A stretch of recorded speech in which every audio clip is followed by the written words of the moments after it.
Te empiezo a grabar. Ok, empieza. Adelante, Juan. Bueno, pues nada, primero que nada agradecer a todos los compañeros y compañeras, ¿no? Pues que se han unido a la sesión de hoy. Y como ha dicho antes Rob, bueno, pues vamos a abordar la cuestión del Estado desde un punto de vista teórico y también desde un punto de vista práctico, ¿no? Es decir, qué es el Estado hoy día, ¿no? ¿Qué forma tiene? Y también, bueno, cuál es nuestra actitud, ¿no? Como revolucionarios frente a este aparato, ¿no? A este órgano, ¿no? Entonces, bueno, yo en ese sentido, en mi introducción, voy a tratar de, en primer término, abordar las cuestiones, digamos, más teóricas sobre la cuestión. Y después, bueno, a lo largo del debate supongo que surgirán cuestiones más de índole más práctica o más cotidianas. Y después, bueno, en la respuesta, pues abordaré también los asuntos que los compañeros decidáis plantear, ¿no? Bueno, lo primero que habría que plantear es que la cuestión del Estado es uno de los aspectos, ¿no?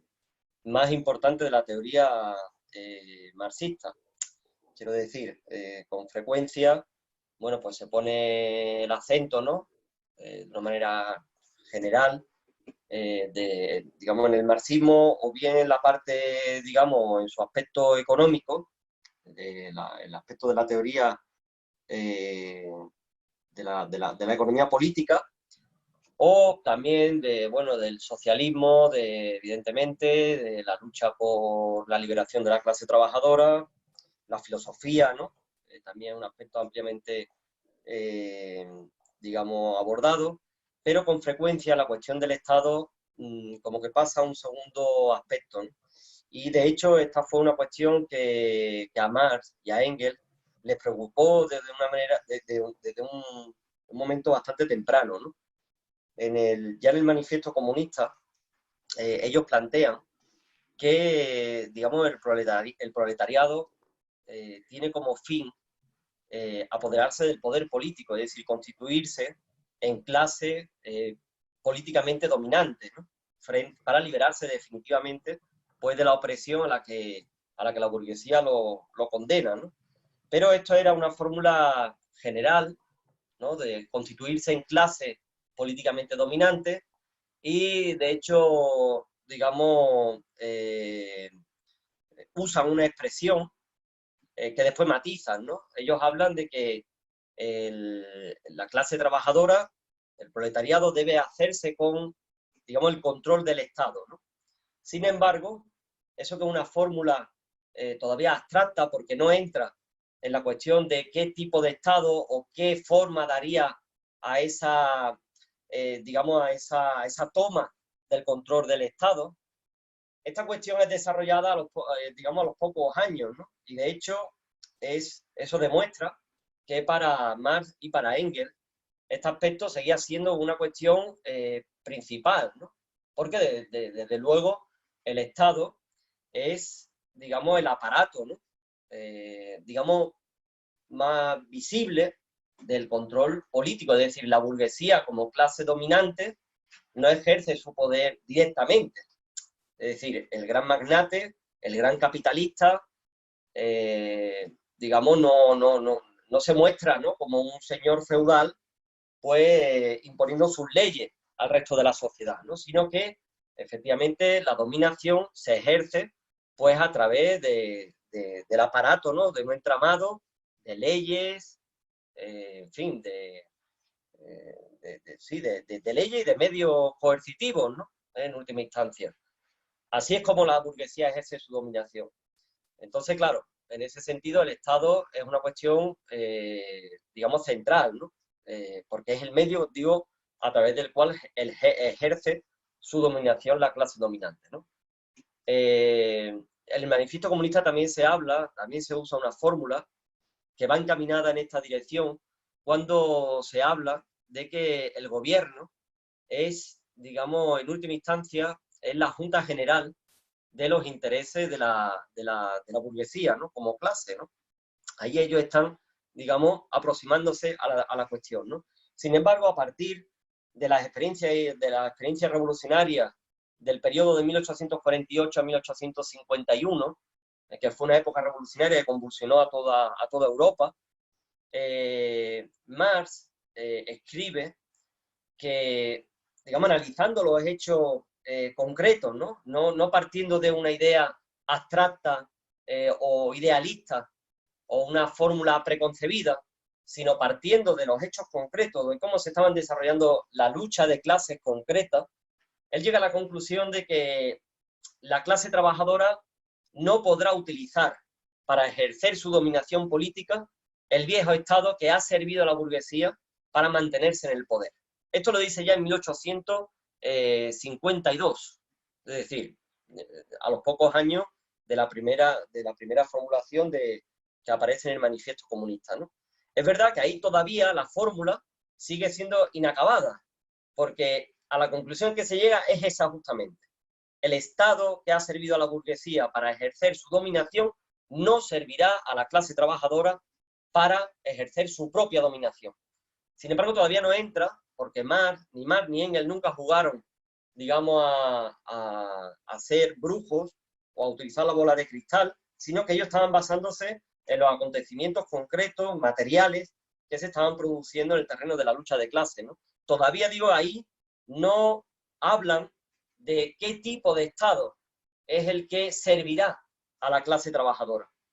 Esto solo se podrá, digamos, decantar, solo se podrá dirimir, digamos, con la experiencia revolucionaria de la Comuna de París, en 1871, ¿no? Cuando los obreros, por primera vez en la historia, digamos, se alzan, digamos, como clase dominante, digamos, apartando toda la vieja dominación, pues, de la burguesía, ¿no? Y haciendo una experiencia durante meses de crear un nuevo poder estatal, ¿no?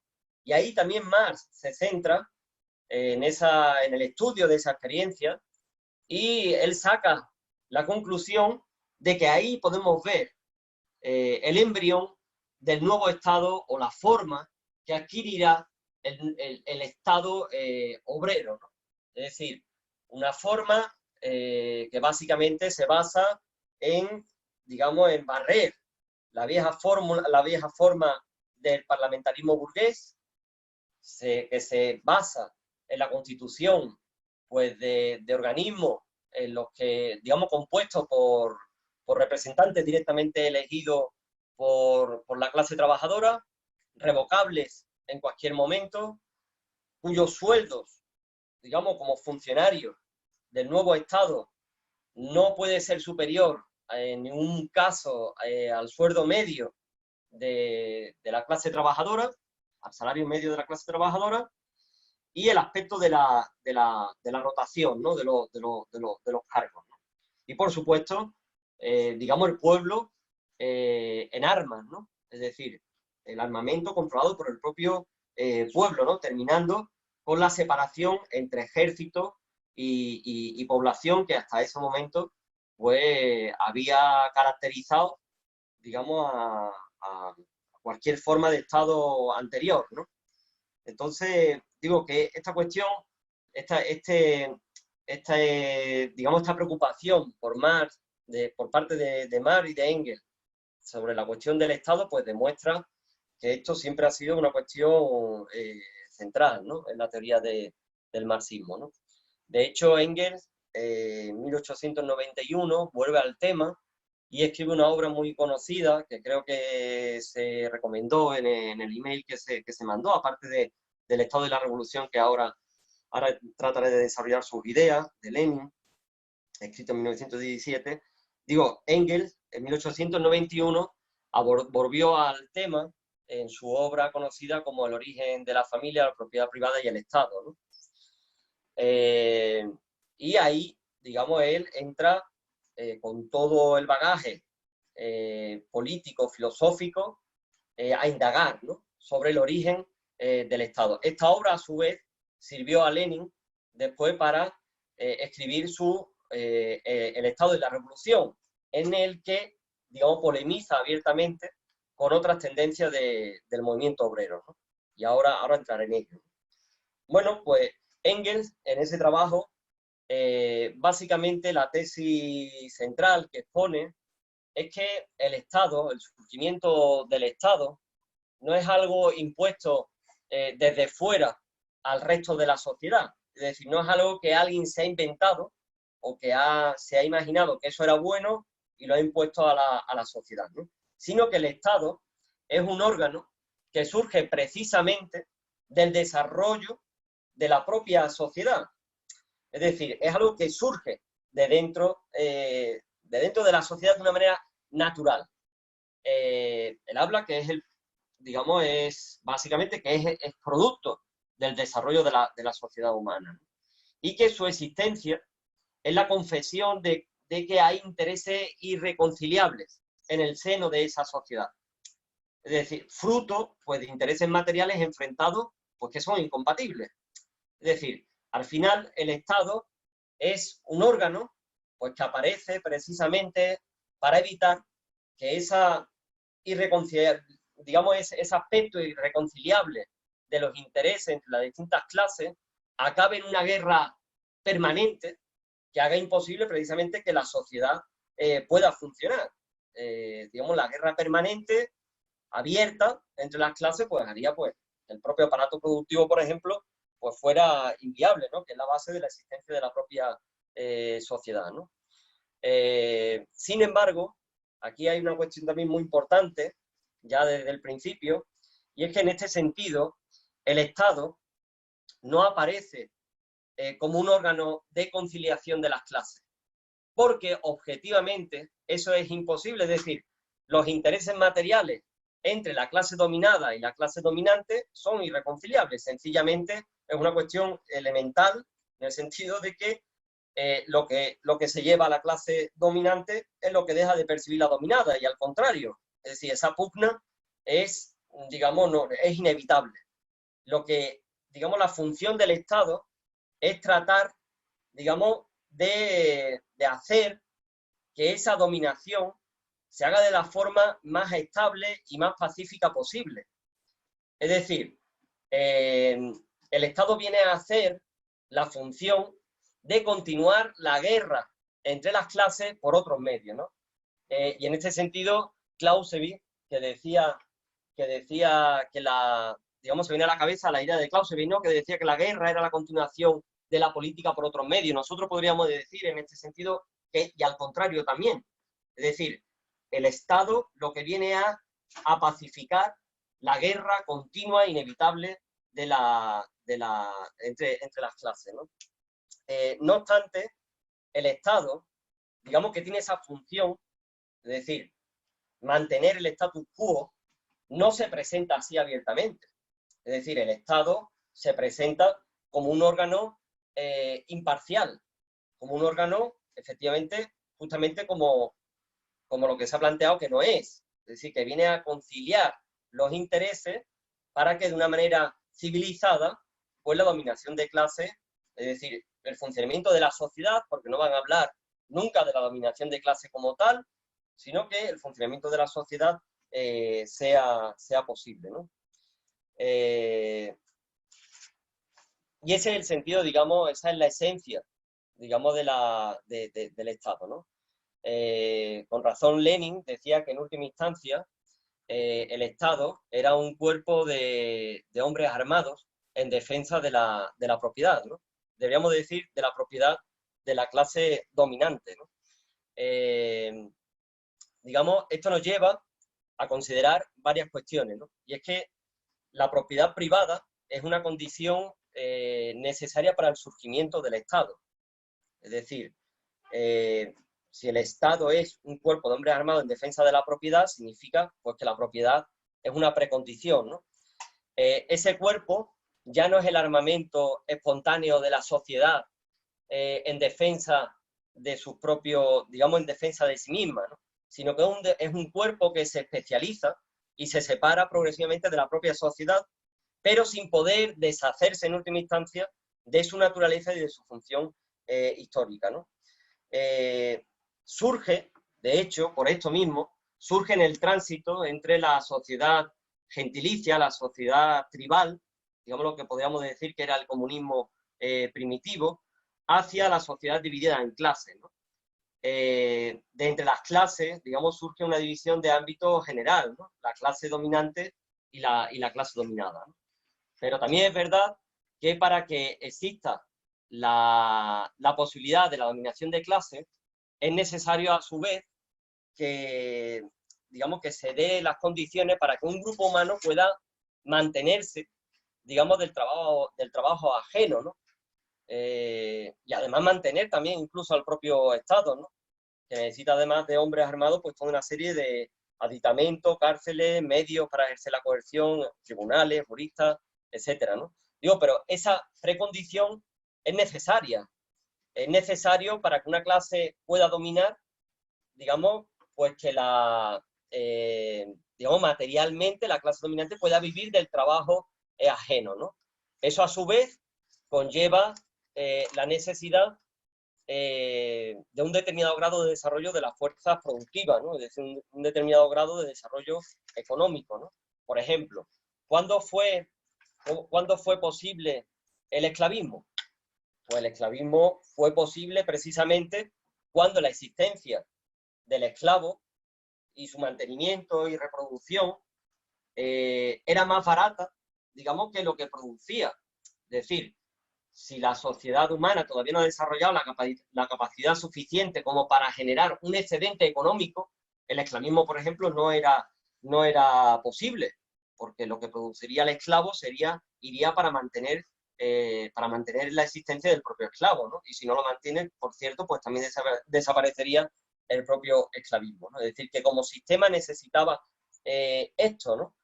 Y de hecho, eso es lo que demuestra, digamos, que la división entre las clases pues surge precisamente de ese desarrollo, digamos, propio de la clase, digamos, de la sociedad, del desarrollo de las fuerzas productivas, ¿no? Pero con esa división en clase, como decíamos antes, surge el antagonismo y surge la necesidad, pues, de ese apaciguamiento para permitir digamos, que la sociedad funcione, ¿no?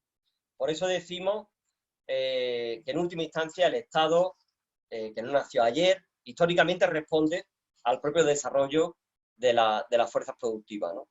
Y de hecho el Estado se va fortaleciendo progresivamente conforme se fortalece, digamos, el crecimiento, el desarrollo de ese antagonismo de clase, ¿no? Con la ayuda del Estado, la clase económicamente dominante pues se convierte en clase políticamente dominante, es decir, la clase que tiene el poder legal, jurídico, el derecho de propiedad, etcétera, ¿no? Esto lo logra a través del Estado, ¿no? Por ello se dice pues, que el Estado es el órgano para la dominación de una clase sobre la otra, ¿no? Y en general, pues pertenece, digamos, a la clase económicamente dominante, ¿no? Digo en general, ¿no? Porque excepcionalmente este aparato, que es un cuerpo, ¿no? Pues formado, como hemos dicho antes, en última instancia por hombres armados en defensa de la propiedad, pero no solo es eso en última instancia, es decir, también necesita tribunales, necesita jueces, necesita notarios, necesita funcionarios administrativos, etcétera, etcétera, ¿no? Digo, pensando en los funcionarios, digamos, como en la parte más alta, ¿no? Los escalafones más altos del funcionariado, ¿no? Digo que ese aparato que existe de una manera separada, en condiciones muy especiales, puede llegar a tomar un protagonismo propio, ¿no? Actuando aparentemente según sus propios intereses de supervivencia, ¿no? Estamos hablando del fenómeno que se llama bonapartismo, ¿no? ¿Cuáles son las condiciones para el surgimiento del bonapartismo? Pues son aquellas en las que los mecanismos, digamos, normales de dominación se vuelven insuficientes, ¿no? Y la guerra entre las clases estalla sin que se logre un resultado definitivo. Es decir, hay una especie de empate, ¿no? En esa pugna, en esa lucha de clases abierta, y en ese momento el Estado es cuando actúa, digamos, con iniciativa propia, intentando restaurar el orden que permita el reinicio de la actividad normal de la sociedad, ¿no? En estos momentos los funcionarios, pues que normalmente se presentan como servidores públicos, armados de la razón y el derecho, y digamos de paso, armados con el peso de la tradición y el sentido común y todo eso, pasan abiertamente a ejercer su poder basado, digamos, en el dominio de la espada desnuda, ¿no? Y se llama bonapartismo precisamente, aunque también se llama cesarismo, en honor a Bonaparte, pues que encarnó históricamente esa función especial en mitad de una intensificación brutal pues, de la lucha de clase, ¿no? Pero estos momentos son excepcionales, como, bueno, hablando de Bonaparte, como el periodo especial que se vivió entre, digamos, 1789 y 1799, donde, digamos, la nueva república, después de la Revolución Francesa, pues está hostigada por una serie de contradicciones, de luchas internas insalvables, pues que estaba llevando a la parálisis de la nueva sociedad, ¿no? Y en ese momento es cuando Bonaparte, que era un general, pues que estaba vinculado evidentemente a los intereses de la burguesía, Napoleón da el 18 de Brumario, el 9 de noviembre, en nuestro calendario de 1799, da el golpe de Estado, impone un orden férreo, duro, digamos, dictatorial, ¿no? Con la intención de restaurar el orden, ¿no? Pero estos son momentos excepcionales, como digo, en los que la lucha de clase ha alcanzado o ha asumido a la sociedad en un caos tal, digamos, que hace que peligre el funcionamiento de la propia sociedad sin que esa guerra termine, digamos, de una manera, se resuelva de una manera o en otro, ¿no? Bueno, no me voy a meter más en el tema de Napoleón porque es un tema muy, muy, muy concreto y solo quería hablar de esos momentos excepcionales. Pero como discutíamos en alguna sesión anterior, la burguesía prefiere de todas maneras no el dominio desnudo de la espada o de los militares, por hablar más claramente, sino que la burguesía normalmente prefiere una forma de Estado, digamos, más amable. De hecho, la forma más avanzada y de hecho la forma ideal del dominio de la burguesía es la república democrática. ¿Por qué? Porque al final crea la apariencia, ¿no?, de que todo funciona conforme a la voluntad popular, todo se regula en función de la voluntad popular, sin poner en cuestión, digamos, las bases sagradas, ¿no?, de la propiedad privada, de los medios de producción y, en última instancia, pues la dominación en nuestra época de las grandes multinacionales, ¿no? Entonces, digo que prefiere esto, porque como decíamos en discusiones anteriores, siempre es más económico, digamos, ejercer el poder a través de una voluntad, digamos, consensuada, que, digamos, ejercer esa dominación por medios abiertamente violentos, ¿no?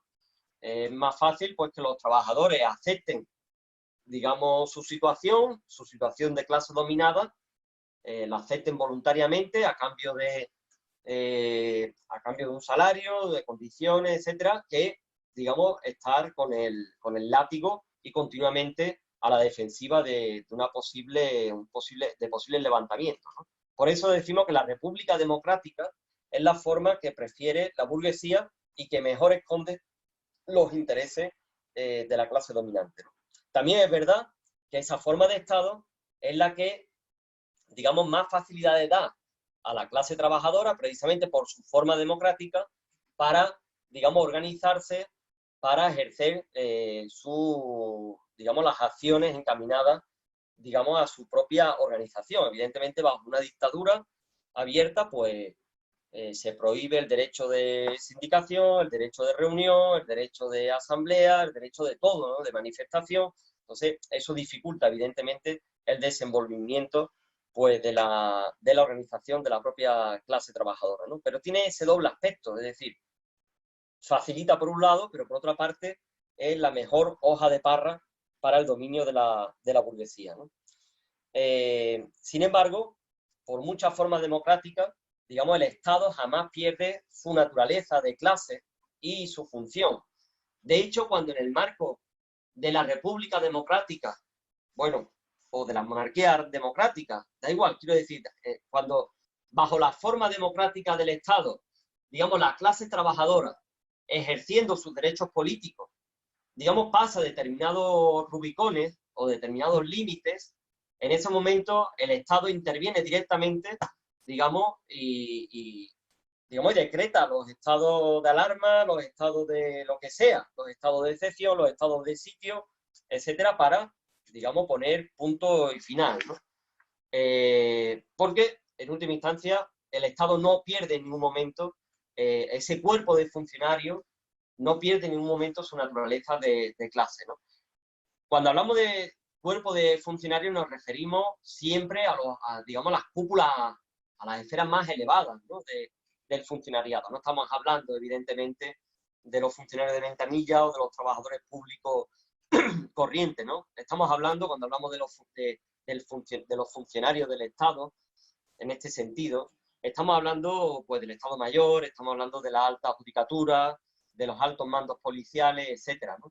Este cuerpo sí es consciente de su misión y sí es consciente pues, del papel político que juega, ¿no? Y mantiene toda la estructura estatal, digamos, que está bajo su dominación, bajo esa cúpula, digamos, orientada al mantenimiento del status quo, ¿no? Entonces, bueno, precisamente esta naturaleza y esta composición, digamos, es lo que hizo llegar a Marx a la conclusión de que ese Estado no podía servir a los intereses de la clase trabajadora alzada como clase, digamos, alzada hacia el poder, ¿no? Entonces, bueno, yo creo que esto es una cuestión importante que debemos entender, la cuestión de la forma democrática y sus límites, ¿no? De hecho, el fetichismo o la idealización de estas formas llevó en el pasado a experiencias, digamos, nefastas, ¿no? A ver, hay una tendencia que no es nueva ni mucho menos en el movimiento obrero, en la izquierda, que diríamos, digamos, como a sacralizar o a idealizar el Estado, ¿no? Incluso, más concretamente, la forma, digamos, democrática del Estado, ¿no? Hay una tendencia a eso y a considerarlo como un medio no solo necesario, sino además suficiente para alcanzar, digamos, el socialismo. Esto es una idea muy antigua que se remonta, digamos, a principios del siglo XX, cuando Bernstein le dio forma en una obra muy, muy conocida sobre el socialismo, donde él plantea, entre otras ideas, porque plantea ahí muchas cuestiones de crítica al marxismo, donde él plantea que la democracia, digamos, la democracia parlamentaria, digamos, es la fórmula final en la que la clase trabajadora, a través del voto, a través del ejercicio del sufragio universal, conquistado, desde luego, en base a luchas políticas anteriores de la propia clase trabajadora, si no fue un regalo tampoco de la clase dominante. La clase dominante no llegó a esa conclusión a priori, sino que, bueno, tuvo también que probar esa fórmula y efectivamente era una fórmula válida, ¿no? para mantener su dominación, ¿no? Pero digo que Bernstein lo que planteaba es que esa forma democrática era una vía válida a través del sufragio universal, por la fuerza del número de la clase trabajadora, digamos, de poder poner a la cabeza del gobierno, digamos, a nuestros representantes, a los representantes de los trabajadores, y a partir de ahí empezar a hacer reformas, ¿no? Sin sobresaltos, sin necesidad de revolución, a través de simplemente lo que sería en nuestro país el boletín oficial del Estado, pues ir, digamos, decretando leyes y tal, y progresivamente ir despojando a la burguesía de su poder económico. Evidentemente, bueno, este planteamiento fue respondido por Rosa Luxemburgo, la cuestión del reformismo, la cuestión de que ya anteriormente Marx también se había referido a él, a esta cuestión, digo, como cretinismo parlamentario, es decir, como poniendo el énfasis, ¿no? en la crítica, digamos, hacia el fetichismo pues, del Parlamento, ¿no?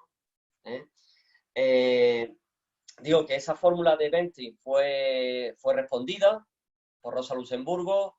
El debate lo ganó Rosa Luxemburgo en el seno del Partido Obrero Social, del Partido Socialdemócrata Alemán, pero desde luego lo que venía a expresar Bentham era una tendencia que existía ampliamente en el seno del movimiento obrero, que venía a reflejar la presión pues, de la pequeña burguesía en el seno del propio movimiento obrero, ¿no? Y la pequeña burguesía es una clase intermedia, como sabemos, que tiene la aspiración, evidentemente, de convertirse en gran burguesía, gran poseedora de medios de producción. Esa es normalmente su aspiración en momentos normales de la historia. Otra cosa es en momentos convulsos, de crisis, etcétera, etcétera. Digo, pero la burguesía en general, la pequeña burguesía, digamos, rinde pleitesía al Estado como, digamos, garante de la paz social, pues que le permite, digamos, desarrollar su negocio, ¿no? Con el objetivo de llegar a conseguir digamos, su meta, ¿no? Entonces, esa presión ideológica, política de la pequeña burguesía, pues se expresó en el seno del movimiento obrero mediante esas ideas, ¿no? Y saco este tema porque eso está muy en relación a lo que vemos hoy día en el seno de la izquierda, esa santificación de la vía electoral, etcétera, que nosotros tampoco digamos, denostamos, es decir, nosotros somos conscientes de que tenemos que intervenir políticamente en el contexto que tenemos, ¿no? Y siempre teniendo en cuenta, digamos, desde luego, el nivel de conciencia de la clase trabajadora, precisamente para no perder el contacto y poder, digamos, hacer la labor de agitación, de propaganda en el seno de la propia clase, ¿no? Pero lo que desde luego no se puede caer es en esa idealización, digamos, de lo electoral, ¿no? Porque en última instancia la cuestión electoral está de mil maneras, digamos, manipulada desde los propios medios que existen, digamos, para la izquierda y para la reacción, ¿no? De propaganda, etcétera. También por los propios errores programáticos de la izquierda. Al final, digamos, esto, digamos, termina, ¿no? En que la transformación de la sociedad, bueno, no es teóricamente descartable a través de la vía democrática, es decir, no sería descartable pues que acceder al poder del gobierno un partido de izquierda que empezara a hacer reformas, oye, y eso efectivamente desencadenara otros procesos, digamos, desde abajo, ¿no? Lo que vimos, por ejemplo, en Venezuela recientemente, ¿no? Bueno, recientemente, ya hace un par de décadas, ¿no? Con Hugo Chávez, tipo, bueno, pues que aparece en la escena política, que ya tenía evidentemente su bagaje y tenía su ascendencia entre las masas populares, aparece con un programa radical, eso le lleva, digamos, a alcanzar un apoyo, lleva su convencimiento político, le lleva a hacer una serie de reformas que a su vez, digamos, alimenta un proceso revolucionario en el seno de la sociedad, ¿no? Sin embargo, eso tiene su limitación. De hecho, 20 y tantos años antes, en Chile, tuvimos otra experiencia traumática, ¿no? Allende, que era un socialista honesto, de hecho luchó hasta el final y murió como un mártir, ¿no? de la causa de la clase trabajadora. Este hombre, sin embargo, a pesar de su honestidad y su entrega y, bueno, y de todo lo que pudo hacer desde el aspecto, digamos, desde el gobierno, medidas progresistas, nacionalizaciones, etcétera, pero al final se topó con la cuestión del Estado. Sí, él hizo un fetichismo de la forma democrática del Estado burgués, y él quiso utilizar justamente lo que dijo Marx en 1852, que no se podía hacer, él lo intentó. Él hablaba de la vía chilena hacia el socialismo, ¿no? Que era, digamos, desde el gobierno, sin romper nada, digamos, hacer reformas radicales de carácter revolucionario, digamos, en dirección al socialismo. Él en ningún momento se proclamaba ni reformista ni socialdemócrata. Él se proclamaba marxista y se proclamaba revolucionario y estaba luchando por construir ya el socialismo, ¿no? Sin embargo, él se negó, digamos, a romper precisamente con el aparato del Estado, se negó, digamos, a socavar la autoridad que el Estado tenía sobre la sociedad, a socavar su propio poder material, a dotar a la clase trabajadora de sus nuevos organismos de ejercicio de poder, y hubo varias oportunidades en aquella experiencia. Creo que esto es un acontecimiento histórico que podría ser objeto también de la escuela marxista, pero hubo varios momentos en que desde el gobierno se podía haber alentado, digamos, el surgimiento de un nuevo Estado, basado en los cordones industriales, basado en las fábricas, etcétera, ¿no? En las juntas de abastecimiento que se crearon espontáneamente, que al final era expresión de más de lo mismo de lo que había ocurrido ya en la Comuna de París en 1871, de lo que había pasado en Rusia en 1917 con el surgimiento de los soviets, que era la clase trabajadora creando, digamos, los órganos, digamos, de su nuevo poder, ¿no? De su nuevo poder político, ¿no? Sin embargo, el que Allende hubiera descartado en pos, digamos, de la paz, digamos, de no crear un enfrentamiento sangriento, de no romper violentamente con el Estado, finalmente eso le dio alas al propio Estado, como decíamos antes, para, haciendo su función natural, digamos, restaurar el orden, restaurar, digamos, la normalidad de la dominación de clase y acabando, digamos, desde su punto de vista, con la aberración, ¿no?, de que todavía en un sistema capitalista, digamos, la clase trabajadora esté avanzando en su propia dirección. Evidentemente, al final es una cuestión de choques materiales y de un choque de fuerza, ¿no? Entonces, esto al final, la teoría, o sea, lo que estamos hablando, la cuestión de la teoría del Estado, al final tiene un aspecto fundamentalmente práctico, ¿no? Y es cómo te enfrentas tú, digamos, a la tarea de materializar la revolución. De hecho, no es casualidad que Lenin escriba su libro del Estado y la Revolución precisamente en mitad del proceso revolucionario de 1917. Creo que lo escribe entre abril y mayo, ¿no?, el folleto, que por cierto está inacabado. No es casualidad, porque él ya se estaba preparando, digamos, para esas tareas concretas, aunque lo había abordado anteriormente, pero llegado el momento de la verdad, esta era una cuestión central que había que clarificar en el seno del partido bolchevique, ¿no? Y sin esa clarificación, digamos, era imposible, digamos, asumir el programa, digamos, necesario para concretar qué significaba la revolución socialista, ¿no? Porque al final, claro, la revolución socialista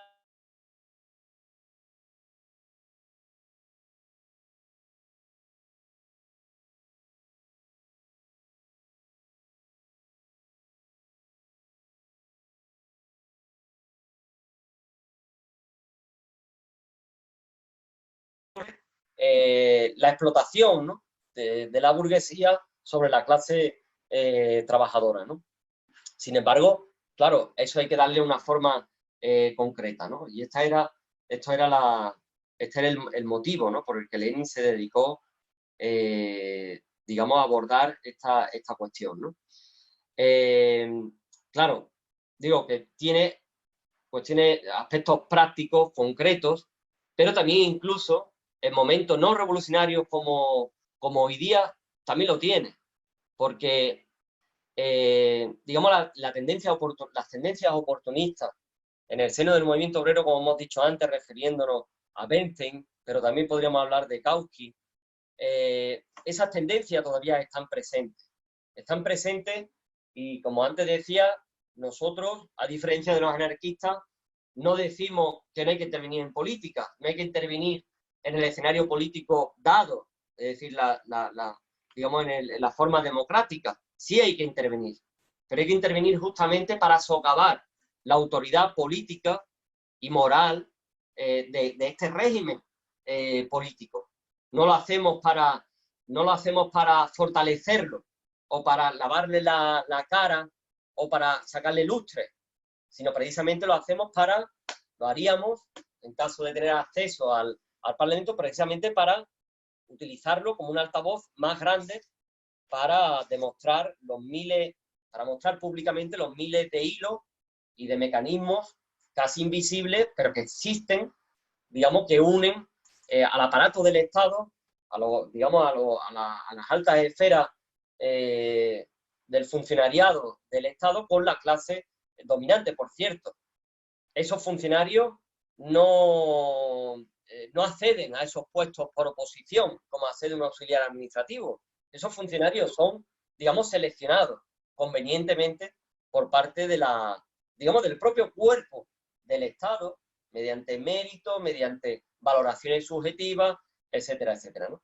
Y de hecho, el Estado que tenemos, por ejemplo, en España, es un Estado que es heredero, ¿eh? en su cúpula más, digamos, más elevada, pues del aparato estatal de Franco, ¿no?